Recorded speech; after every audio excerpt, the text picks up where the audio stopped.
कक्षा शुरू करने से पहले मंत्र पाठ करते हैं, उसके बाद शुरू करेंगे।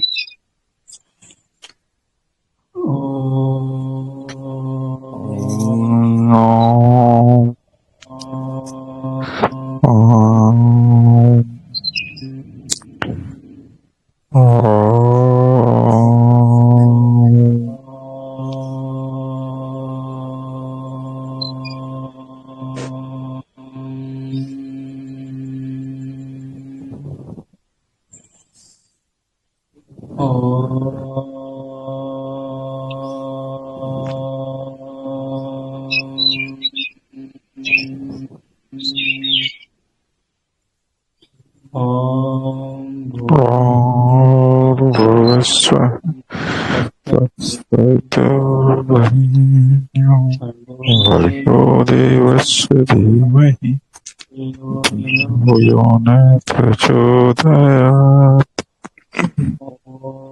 शांति शांति शांति शांति।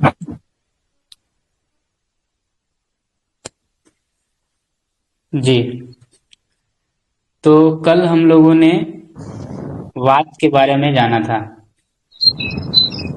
वात एक्चुअल में ये जितने भी गुण हैं, वात के जो कल 6 गुण हम लोगों ने पढ़े थे, इन 6 गुणों के समूह को वात कहा जाएगा।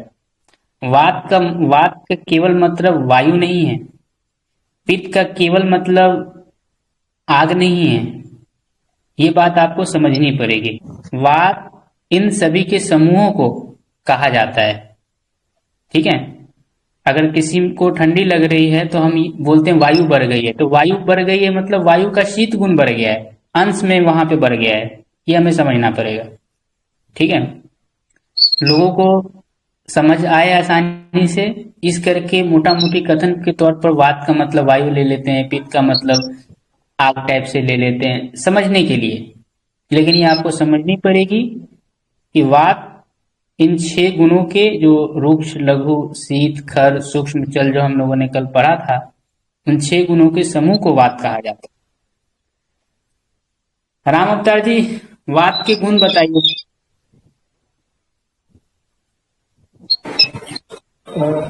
बात में मुझे लगता है जो गुण थे, जो 6 गुण हमने पढ़े थे, उसके हिसाब से वो जहाँ पे उसका रूखापन दिखाई दे, जहाँ पे वो हल्का लगे, जो बिल्कुल सूक्ष्म हो, जिसके अंदर कंपन हो, वाइब्रेशन हो और थोड़ी ठंडी हो, और जहाँ पे जिद मतलब टफनेस हो, जिद हो, तो ये सारे गुण मिलने के बाद एक वात डेवलप होता है। अवनीश जी, वात के 6 गुण बताइए संक्षिप्त में। रुक्षो लघु शीत खर सूक्ष्म चलो और नीला, मतलब रुक्ष लघु शीत खर सूक्ष्म और चल होते हैं 6 गुण। रूक्ष लघु लघु शीत खर और सूक्ष्म और चल, सूक्ष्म ठीक चल। है। चलिए, अब आप लोगों में से मैं पूछूंगा, आप लोग बताएंगे वात का कौन सा गुण बढ़ा है, ठीक है। यूं तो वात के गुण रहेंगे, लेकिन जब अधिक बढ़ती है तो वो फिर वो बीमारी का कारण बनती है। तो आप लोगों में से बताएंगे। मैं पूछ रहा हूं, अभी मैं पूछने वाला हूं मनोज जी से। जिस व्यक्ति में धैर्य का अभाव हो गया हो, वात का कौन सा गुण बढ़ा है इसके अंदर? ये खर। अवनीश जी, हेलो। जिस व्यक्ति में धैर्य का अभाव हो गया हो, वात का कौन सा गुण बढ़ा है इसमें? चल गुण बढ़ जाता है। चल गुण, बहुत बढ़िया। सुमन जी, जिस व्यक्ति में स्थिरता ना हो, वात का कौन सा गुण है इसके अंदर? चल। बहुत बढ़िया। ये थोड़ा टफ क्वेश्चन है। ये आपका नाम क्या है? जो मैं नाम नहीं जानता है, जिसमें इसमें सुमन जी हैं, अवनीश जी हैं, राम अवतार जी हैं, प्रहलाद जी हैं, मनोज जी हैं, एक और है। आपका नाम क्या है जी? ये अर्चना कुलकर्णी करके। हाँ, अर्चना जी। अर्चना जी, अब आपसे मैं पूछ रहा हूँ, ये आपको बताना है। जो व्यक्ति कृतज्ञ है, कृतज्ञ का अर्थ है जो किए हुए उपकार को नहीं मानता। ये वात का इसमें कौन सा गुण इसमें देखेंगे अर्चना जी?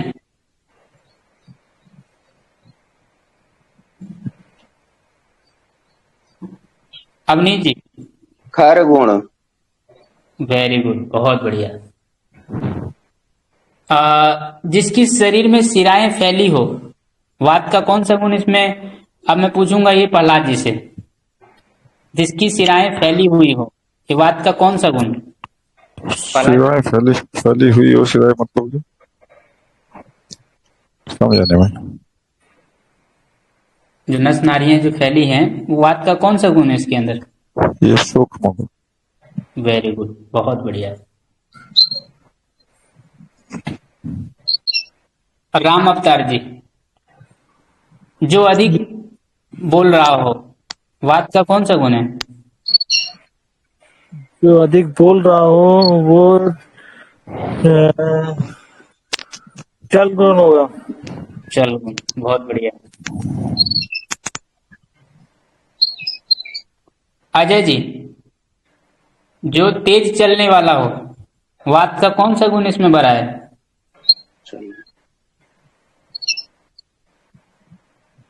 चल गुण है गुरु जी, चल गुण।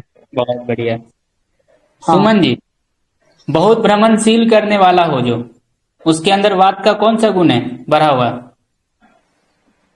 चल। बहुत बढ़िया। प्रहलाद जी, जिसके चित्त में स्थिरता ना हो, उसमें भी चल वात गुण ही का है। कौन सा? चल गुण, स्थिरता बहुत नहीं बढ़िया।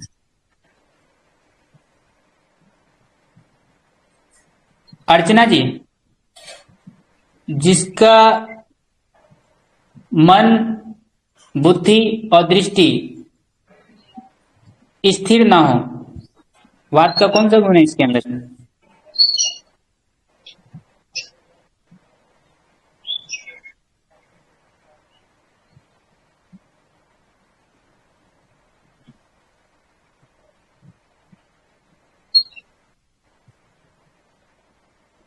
बताइए।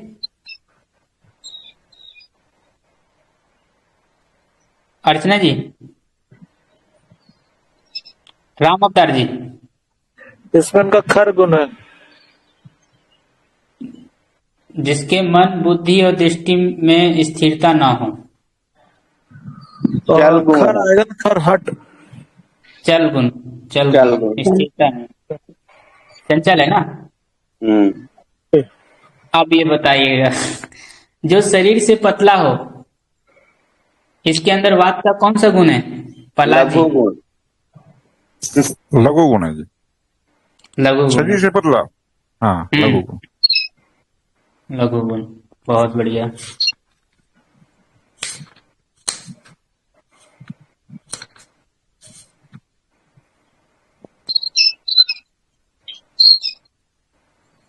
ठीक है, इसमें रुक्ष गुण भी ले सकते हैं, क्योंकि रुक्ष गुण जो है कफ दोष को दूर करने द्रव्यों में सबसे श्रेष्ठ होता है, तो लघु भी इसके अंदर आ जाएगा, कोई दिक्कत नहीं। रुक।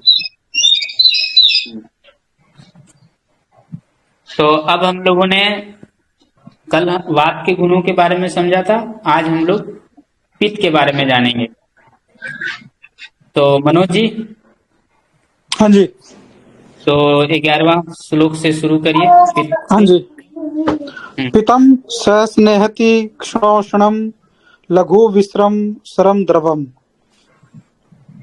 पित्त दोष के गुण। पित्त दोष तभी माना जाएगा जब वो विकृत अवस्था में हमारे शरीर को नुकसान करेगा।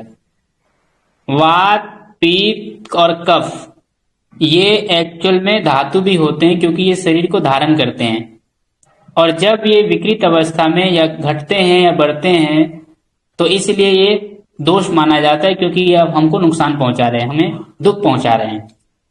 तो पित्त दोष के गुण, यह कुछ स्निग्ध है, ईसत स्निग्ध है, मतलब स्निग्ध पूरा नहीं है, ईसत स्निग्ध, कुछ मात्रा में स्निग्ध है। तीक्ष्ण, तीक्ष्ण है, उग्र है, और उष्ण, पित्त क्या है? उष्ण है, गर्म है। पित्त लघु है। विष्ण आम गंध वाला है। सर, सर का मतलब होता है प्रवर्तक। जैसे सर का विपरीत अगर हम स्थिर लेते हैं, सर का विपरीत स्थिर है, ठीक है। तो अगर सर का मतलब सर का विपरीत स्थिर है, तो स्थिर रोकता है, और रोकने का मतलब उल्टा होता है चलाना, मतलब निकालना। तो सर मतलब प्रवर्तक, ये आपको समझना है। और द्रव्य, लिक्विड, तो ये आपको जानना है। तो एक एक करके इसको हम समझने का प्रयास करते हैं। तो इसमें सबसे पहले हम लेंगे कुछ स्निग्ध। तीक्ष्ण, तीक्ष्ण गुण के कारण क्या होता है? तीक्ष्ण गुण का प्रभाव हमें जानना पड़ेगा। तीक्ष्ण गुण जो शीघ्रकारी होता है, जो पानी में जैसे तेल के समान पूरे शरीर में फैल जाता है, जैसे पानी में तेल डालने पर जैसे पूरे शरीर में फैल जाता है, ऐसे ही तीक्ष्ण गुण के कारण क्या होता है? व्यक्ति पराक्रमी होता है। तीक्ष्ण अग्नि के कारण, तीक्ष्ण अग्नि में भी दिखेगी, तीक्ष्ण उसके आ, आ, युद्ध वगैरह में भी दिखेगी तीक्ष्णता। तीक्ष्ण पराक्रमी, तीक्ष्ण अग्नि, अधिक मात्रा में खाने पीने वाला, क्योंकि तीक्ष्ण अग्नि के कारण उसको जल्दी पच जाएगा, तो बार बार भूख लगेगा उसको, समझे। और ये कष्ट जो है वो सहन नहीं कर पाता है तीक्ष्ण के कारण। तीक्ष्णता काफी उग्र होती है ना, तो ये आपको समझना पड़ेगा। तो तीक्ष्ण का प्रभाव ये हुआ, ठीक है। जैसे आपको एक उदाहरण दे देते, काली मिर्च।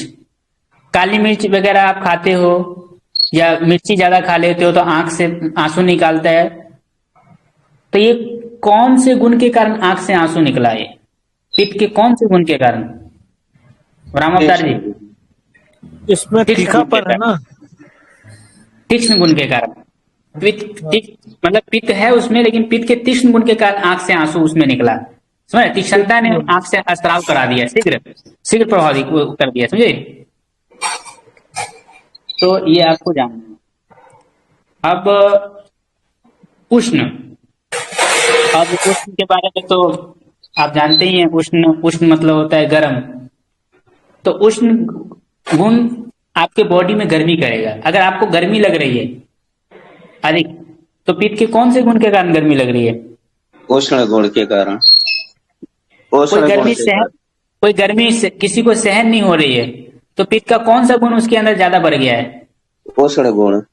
उष्ण गुण। जिसके शरीर पर छोटी छोटी फुंसियां, झाइयां, पीड़िकाएं अधिक आ रही है, निकल रही हैं, तो पित्त का कौन से गुण के कारण ये हो रही है? उष्ण गुण के कारण। बाल सफेद हो रहे हैं, पित्त के कौन से गुण के कारण हो रहा है?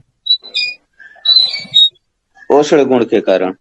तो अगर हम धूप में बालों को एक्सपोज करते हुए चलें, है ना, एक्सपोज करते हुए कड़ी धूप में घूमते जाए, तो पित्त का कौन से गुण वहां पे प्रभावित होगा? वहां पे उष्ण गुण। बात पे उष्ण गुण डायरेक्ट एक्सपोज हो रहा है, तो पित्त का उष्ण गुण सूर्य से मिला, सूर्य के प्रभाव से, उष्मा से वो बाल पक जाती है ना। इसलिए आयुर्वेद में सर को ढक के रखने की बात कही है, पगड़ी धारण करने की बात कही है, इसलिए ताकि मस्तिष्क वगैरह, वो आगे आप पढ़ेंगे, आगे आएगा विषय, तो वो आपको समझ में आएगा। तो अभी हाँ, और जिसके शरीर पर झुर्रियां पड़ गई है, तो झुर्रियां पड़ना पित्त के कौन से गुण के कारण है? उष्ण गुण के कारण। उष्ण गुण के कारण। जैसे रोटी हमने अधिक पका दी, अधिक तेज कर दिया, तो वो जल जाती है। ऐसी झुर्रियां, उष्णता के कारण वो झुर्रियां पड़ जाती है जल्दी, है ना।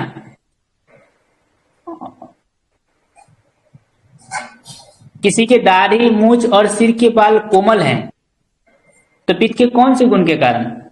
स्निग्ध, कुछ स्निग्ध गुण के कारण। नहीं नहीं, कोमल अल्प और कपिल वर्ण के हैं। यहाँ पे कोमल से आप उष्णता से लेंगे। अच्छा, जैसे कोमल। आलू को आप फ्रिज में रखेंगे तो कठोर होगा, ठीक है। लेकिन आलू को गर्म करेंगे आप, तो गर्म करने के बाद आलू कोमल होगा ना। हाँ हाँ, कोमल होगा। तो यहाँ पर वो अर्थ में कोमल है, ठीक है।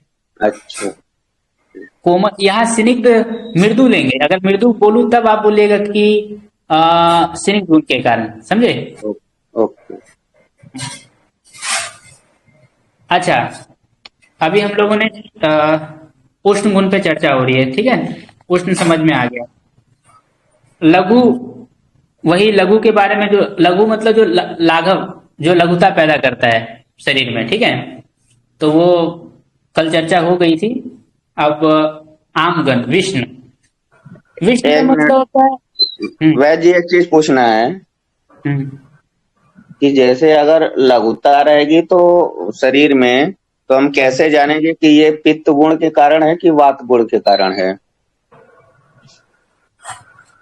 लघुता रहेगी तो वहां पर आपको वायु देखना पड़ेगा किसके साथ मिला हुआ है। कफ के साथ है, सॉरी, जैसे उपवास है तो उपवास के कारण लघुता आ रही है तो वायु उसमें आएगी। और जैसे पित्त वर्धक आहार विहार से ले रहे हैं, साथ में पित्त है, तो वो पित्त अगर आपको दिख रहा है पित्त के लक्षण, तो वो पित्त की वजह से देखेंगे, समझे। जी ठीक है। मतलब दोनों गुण उसमें आपको देखना पड़ता है। वो आगे जाकर के आप समझ में आएगा, जब डिफ्रेंशिएट करेंगे तो समझ में आएगा आपको। ठीक है, ठीक ठीक। अब विष्णु गुण पर आते हैं, ठीक है। तो ये विस्र है या विष्णु? विस्र है ना?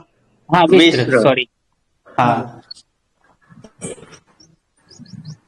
तो यहाँ पर जब पंचकर्मा में उल्टी कराते हैं ना, तो उल्टी कराने के बाद लास्ट में कफ निकलने के बाद जब पित्त निकलता है, तो पित्त निकलते समय बहुत अलग तरह का गंध होता है। सूंघने पर इसका अलग तरह का गंध निकलती है। ये एक प्रकार की अप्रिय गंध होती है।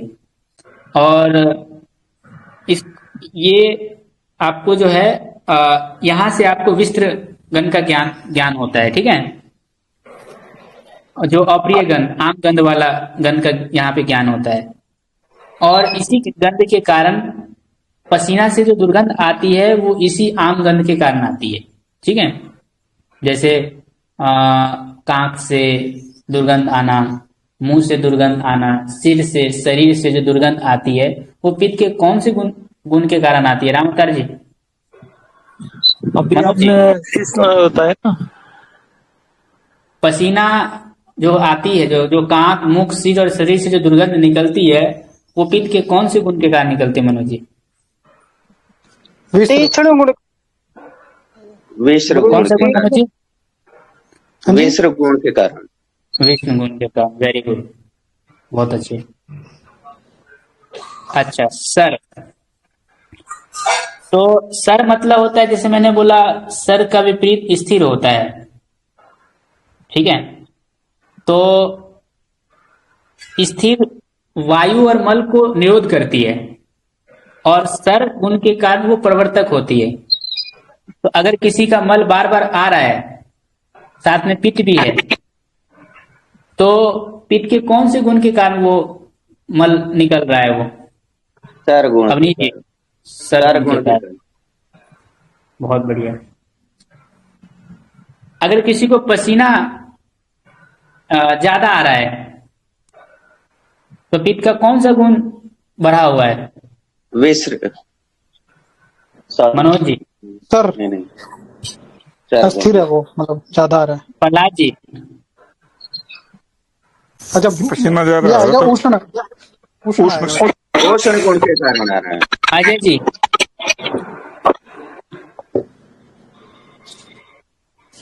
अजय जी? रागनी जी? किसी को पसीना ज्यादा आ रहा है तो पित्त का कौन सा गुण बढ़ा हुआ है? इसमें सर उष्ण गुण बढ़ा हुआ है, इसलिए द्रव पसीना गुण ज्यादा बढ़ा है, आ द्रव रहा गुण, पित्त के द्रव द्रव गुण। गुण के कारण। जी। मल अधिक निकल रहा है तो निकालने में जो कारण बन रहा है वो सर है, लेकिन वो द्रव गुण के कारण वो पतला पतला करके आ रहा है। किसी का मल अधिक निकल रहा है तब भी द्रव गुण मानेंगे, और मूत्र निकल रहा है तब भी द्रव गुण मानेंगे। ठीक है, मूत्र अधिक जिसको आता है, ठीक है, जिसका पसीना, मूत्र और मल अधिक आता है, वो पित्त के द्रव गुण के कारण है। ठीक है, एक बार सर और द्रव्य के बीच में डिफरेंस बता दीजिए। सर मतलब होता है निकालना, ठीक है, और द्रव मतलब जैसे जैसे लिक्विड वाली चीजें अधिक निकलेगी, जैसे मल है, मल में आपको द्रव की अधिकता दिखेगी, पसीना में आपको ज्यादा दिखेगा। ठीक है, क्वांटिटी। तो जो मल है वो मतलब जैसे लूज मोशन टाइप आएगा तभी द्रव गुण होगा उसमें। हाँ, द्रव, बिल्कुल, पित्त के द्रव गुण नॉर्मल के आ रहा है कारण। तो मल नॉर्मल है बट आ रहा है बार बार, तो द्रव्य गुण है या फिर क्या है वो? मल उसमें जो है बार बार आ रहा है तो अतिसार हो रहा है ना, उसमें दोष देखना पड़ेगा। मिले जुले लक्षण आपको मिलेंगे वहां पे। जब हम रोगों के बारे में जानेंगे ना तो अंश अंश कल्पना में हमें देखना पड़ेगा, वात बढ़ा है, पित्त बढ़ा, ये अलग अलग वेरीफाई करके यहाँ समझा जा रहा है। समझे, जब बीमारियों में केवल एक दोष नहीं देखा जाता, उसमें तीनों दोष देख करके देखना पड़ता है, कौन सा दोष कितने अंश में क्या बढ़ा है क्या घटा है। केवल अकेला एक दोष हर बीमारी में हो ऐसा नहीं है, वात के साथ पित्त भी हो सकता है, कफ भी हो सकता है, समझे कि नहीं, वो मिले जुले फिर लक्षण आपको दिखेंगे उसमें। देखिए सर वाला क्लियर नहीं हुआ, मतलब सर जो गुण है वो सिर्फ सहायता करता है द्रव को, हाँ, सहायता करता है, बिल्कुल हेल्पर है निकालता बस है। वो। हाँ। जैसे स्थिर और सर अपोजिट होता है एक दूसरे के, तो आप इस तरीके से इसमें इसको भी समझ सकते हैं। ठीक है, स्थिर वायु और मल का निरोध करता है, तो सर वायु और मल को निकालता है पित्त के सर गुण के कारण। देखो, वात, पित्त, कफ हमने ये पढ़ा है, पूरे बॉडी में रहता है, बिना इसकी जिंदगी नहीं चल सकती। ठीक है, ये तीनों ही हमारे बॉडी के लिए बहुत जरूरी है, लेकिन वो नेचुरल वे में हमारे बॉडी को धारण करती है, हमें अच्छा करती हैं। जब ये विकृत अवस्था में हो जाते तो बीमारी करती है। किसी को बहुत ज्यादा लूज मोशन आ रहे हैं बार बार, तो पित्त का सर गुण बढ़ा हुआ है, समझे, क्योंकि उसमें वात भी कारण बनता है, क्योंकि बिना वायु, वात तो हर जगह आपको दिखेगा, लेकिन प्रधानता के तौर पर हम कह देते हैं कि ये पित्त अधिक है, कफ अधिक है, क्योंकि वायु ही है जो पित्त और कफ को हर जगह लेके जाती है, ध्यान रखिएगा। ठीक है, हाँ जी। हाँ, तो वो आगे जाकर के जब हम रोग के बारे में जानेंगे, निदान वगैरह, रोग के लक्षण, उसके नेचर, तब आपको अच्छे से समझ में आएगा। अभी हम जस्ट गुणों को देख रहे हैं।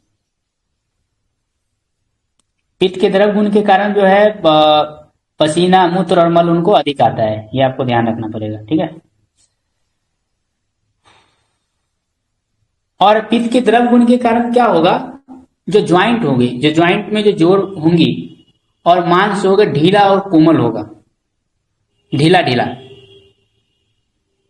अगर किसी का ज्वाइंट जो जोड़ का जो बंधन है और मांस है वो ढीला और कोमल है, तो पित्त का कौन सा गुण बढ़ा है इसके अंदर? द्रव गुण। द्रव गुण बढ़ा है। ठीक है, तो ये चीज हमने पित्त के बारे में देखा। तो पित्त के गुणों में कुछ स्निग्ध, तीक्ष्ण, उष्ण, लघु, विष्ण, सर और द्रव, ये है। स्निग्ध तो मतलब चिकना? नहीं, कुछ स्निग्ध, पूरा चिकना नहीं, कुछ स्निग्ध। हाँ, मतलब वैसे स्निग्ध का मतलब चिकना होता है। हाँ, स्निग्ध मतलब चिकना होता है, बिल्कुल जी। अब हम आते हैं कफ के अंतर। अभी हम दोषों के बारे में देख रहे हैं, वात गुण के दोष, पित्त गुण के दोष और कफ गुण के दोष। आगे आएगा वात प्रकृति के लक्षण, पित्त प्रकृति के लक्षण, वो सब आएगा, तो आप लोग अपना अपना मिलान करेगा मेरी प्रकृति क्या है। ठीक है, अभी गुणों को याद रखना है बस। करें जी अगला। हाँ, कफ दोष का पढ़िए। स्निग्ध है, शीतो गुरुर्मंद है, सुलक्षणो मृत सन है, स्थिर है, कफ है। स्निग्ध, स्निग्ध मतलब होता है चिकना। ठीक है, स्निग्ध मतलब होता है चिकना। तो स्निग्ध को आपको समझना है तो इस तरीके से देखिए, जैसे उसके मलों में स्निग्धता दिखेगी, शरीर उसका चिकना अंग वाला दिखेगा, ठीक है। मतलब अगर किसी का शरीर चिकना अधिक है और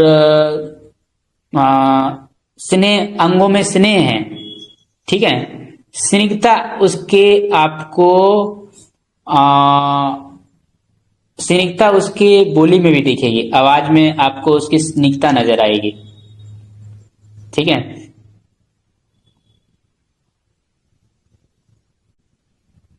और स्नेह वो मतलब स्नेहपन उसकी आवाजों में लगेगा आपको, उनकी बातों में। अगर किसी के आवाज में, बातों में स्नेहपन है तो वो स्निग्ध के कारण है। और शरीर में कफ, मतलब कफ के स्नेह से क्या होगा, वो मतलब स्नेह युक्त अंगों वाला होगा। आगे है शीत। शीत गुण यहाँ पे कफ प्रकृति शीत गुण यहाँ पे जैसा हमने पढ़ा, जो शीतल होती है।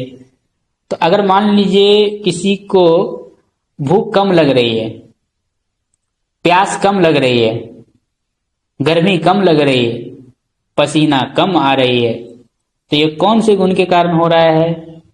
शीत गुण के कारण। शीत गुण के कारण। क्योंकि भूख कम लगने पर हम क्या करते हैं? भूख कम लगने पर हम उष्ण गुण बढ़ाते, विपरीत चिकित्सा करते हैं, गर्म पानी पीते हैं, है ना। तो गर्म पानी क्या है? गर्म पानी में कौन सा गुण है? गर्म में उष्ण है, गर्म उष्ण है ना। उष्णता। तो यदि भूख किसी को कम लग रही है तो वो कफ का कौन सा गुण बढ़ा है अवनीत जी? शीत गुण बढ़ा है। शीत गुण। किसी को प्यास कम लग रही है तो कफ का कौन सा गुण बढ़ा है? शीत गुण। शीत गुण। किसी को पसीना कम आ रहा है तो कफ का कौन सा गुण बढ़ा है? शीत गुण। शीत गुण। वेरी गुड, बहुत बढ़िया। अब हम आते हैं गुरु। गुरु मतलब होता है भारी। भारी। तो अब गुरु गुण के बारे में आप जान लीजिए, गुरु गुण का प्रभाव क्या होता है।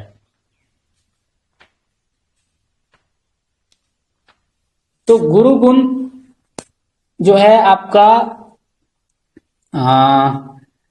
गुरु नामक जो गुण है, ये शरीर को पुष्ट करता है, कफ को बढ़ाता है और देर में पचता है। जैसे हम बोलते हैं पनीर जो है भारी है, तो भारी है तो कौन से गुण के कारण भारी है? गुरु गुण के कारण। पनीर देर से पच रहा है तो उसमें कौन से गुण के कारण देर से पच रहा है वो? गुरु के कारण। मतलब गुरु गुण का ये लक्षण है।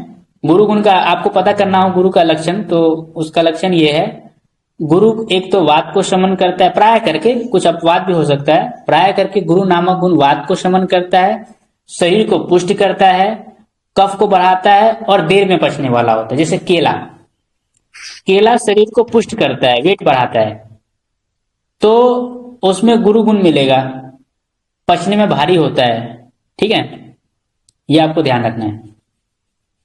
गुरु गुण के कारण अगर किसी व्यक्ति का वेट अधिक है तो कौन से गुण के कारण वेट अधिक है? उसमें कौन सा गुण अधिक है? मतलब कौन से गुण के कारण वेट अधिक है उसका?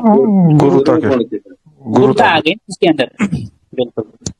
हालांकि एक एक लक्षण में आपको दिखा रहा हूं, और बहुत सारे मिले जुले भी उसमें होंगे, समझे कि नहीं समझे? केवल वो नहीं होगा, और भी चीज आपको देखनी पड़ेगी।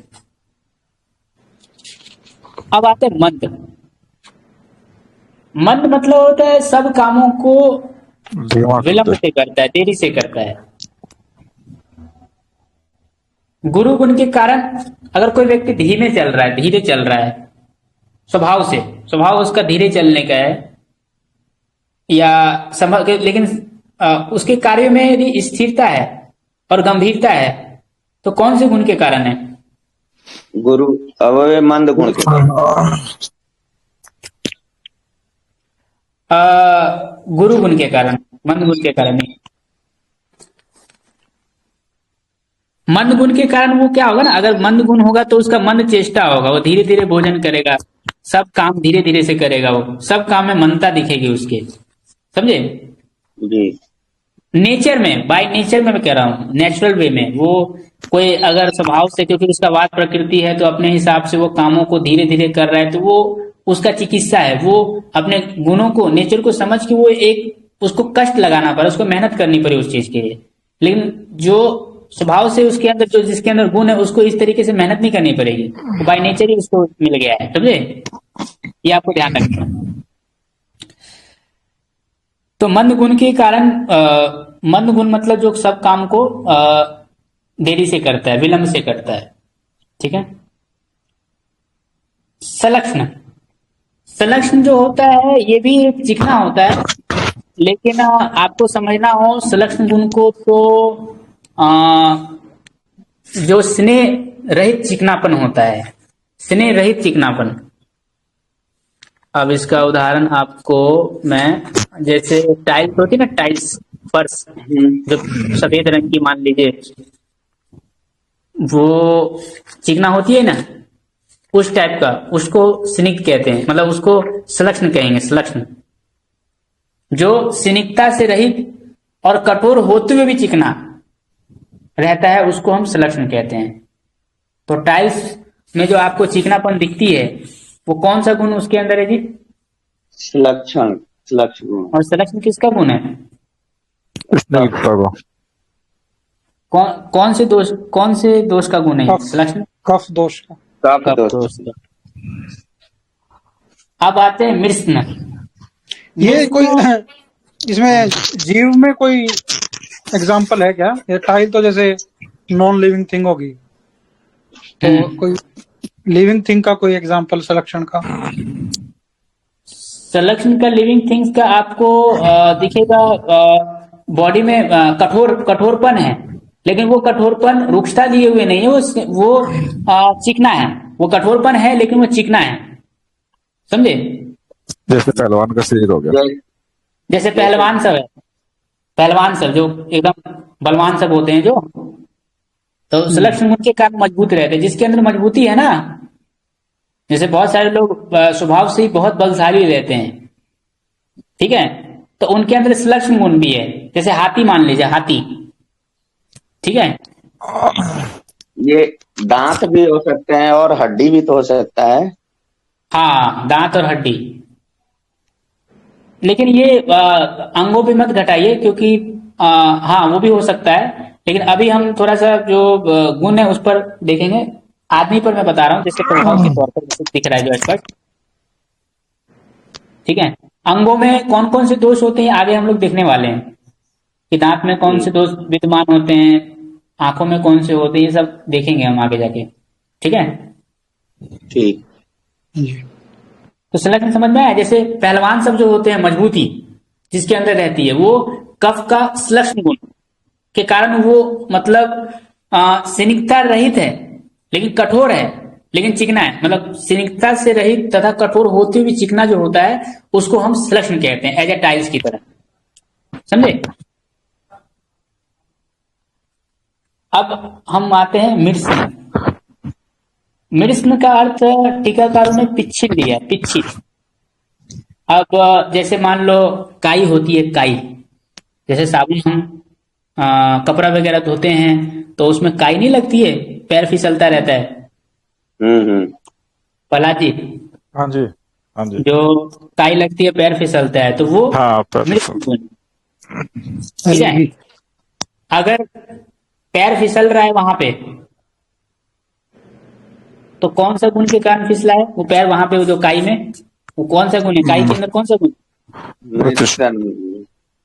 मृत्स्न गुण, ठीक है। स्थिर, स्थिर मतलब स्थिरता, बरगद की जटा जैसे स्थिरता। स्थिर गुण के कारण उसका हर काम स्थिर पूर्वक होगा, वो धैर्यवान होगा, ठीक है।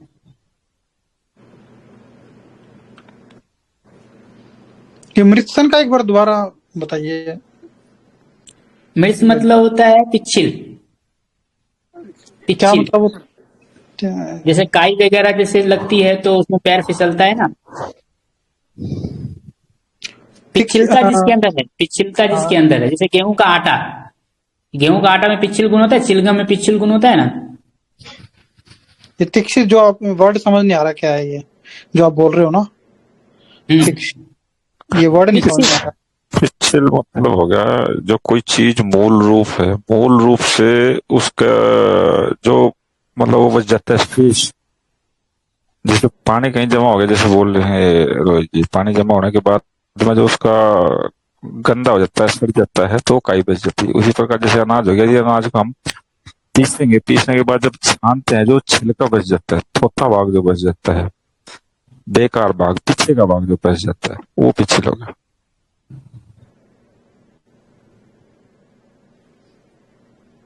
हम्म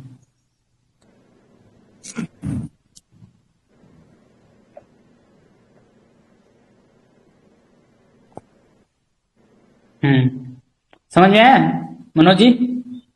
कुछ कुछ आया जी, कंप्लीट नहीं आया। जैसे मैं ये वर्ड नहीं जैसे समझ में आ रहा मेरे को, ये क्या है ये वर्ड ना, इसका जै- देखिए। जैसे कि जैसे आप बचपन में काई वगैरह आपने देखे होंगे, काई, हाँ वो तो है जी, काई का तो पता लग गया क्या है काई, पैर फिसलता लेकिन वगैरह है तो देखते नहीं, पैर फिसल गया। जैसे हाँ जी। आप बारिश हो गई तो बारिश में पैर फिसल गया चप्पल में, तो फिसलन होती है ना, फिसलन, फिसलान हाँ जिसको जी, बोलते हैं, फिसलन, वो फिसलन। यहाँ पे अर्थ है इसका, ठीक है। ठीक है जी, तो एक तरह से तो चिकनापन ही हो गया ये। हाँ हाँ, मतलब वो उस दोनों में डिफरेंशिएट है। पिछिल एक वो अलग टाइप का हो गया, चिकनापन सिनिकता हो गई, समझे, फिसलने वाला टाइप से। अरे ये गुरुजी वो पिछले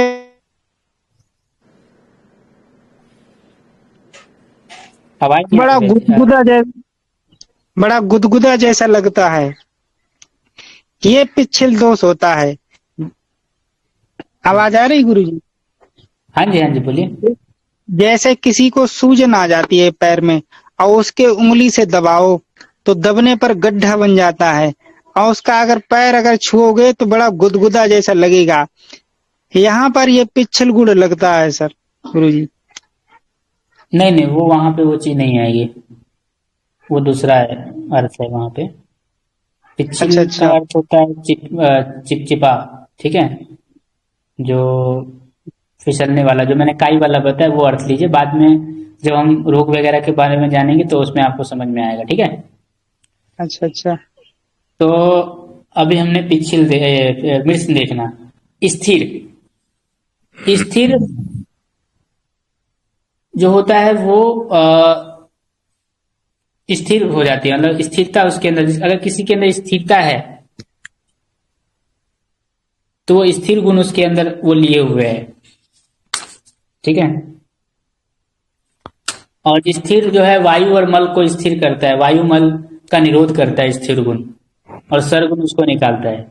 तो हम लोगों ने आज वात, पित्त और कफ, सॉरी, आज पित्त और कफ, इन दो दोषों के गुणों के बारे में जाना। अब इनमें से किन्हीं को कुछ पूछना है तो पूछ सकते हैं।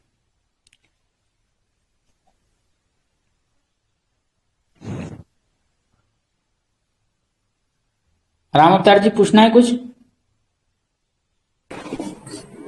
नहीं, ये जैसे आप ठहराव इसमें आया, तो इसमें ठहराव के साथ चिकनाहट का भी जरूरी है या अलग ही रहेगा खाली? नहीं नहीं, वो हम गुण देख रहे हैं अभी, हम वो क्या होना चाहिए नहीं होना चाहिए वो हम नहीं देख रहे हैं, अभी गुण देख रहे हैं। स्थिर गुण का क्या क्या लक्षण है, मंद गुण का क्या लक्षण है, हम लक्षण देख रहे हैं, समझे। ये होना चाहिए नहीं होना चाहिए वो रोग में आएगा, वो दोष, वो बीमारी के बारे में जानेंगे तब वो समझ में आएगा, ठीक है। ठीक। हाँ जी प्रहलाद जी। हाँ जी, मैं समझ गया। चलिए ठीक है, तो फिर शांति पाठ करके अब क्लास को विराम देते हैं। कुछ पूछना हाँ हो जी, किसी को तो पूछ सकते हैं अभी, ठीक है फिर। ओ